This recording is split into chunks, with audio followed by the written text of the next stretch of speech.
Hello everyone! For today's video ay kasalukuyan nga tayong nagigisa ng bagoong na alamang na may konting pork na sahog.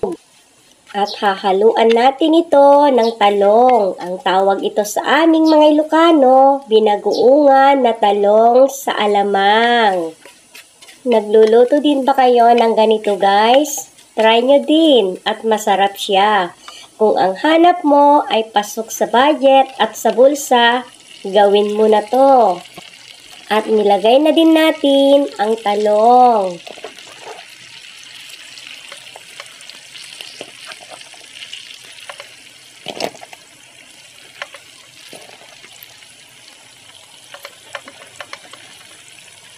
Dahil nailagay na lahat ang talong, konting mekos-mekos lang hanggang mahalo natin siyang mabuti.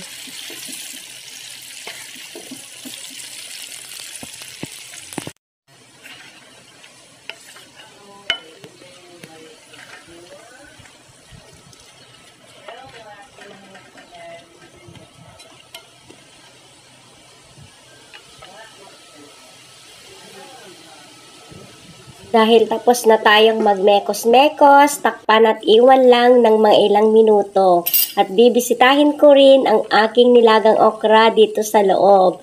So, ito na yung nilalaga kong okra. Dahil luto na tong okra, babalikan ko na tong niluluto ko dito sa labas.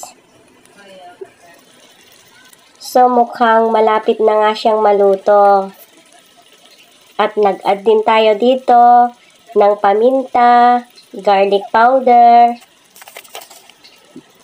at asukal. Dahil ito rin ang isang nagpapasarap sa ating niluluto, ang asukal.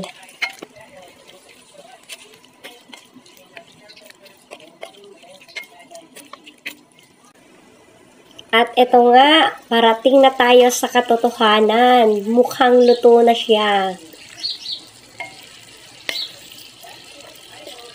At nangangamoy na talaga ang bango.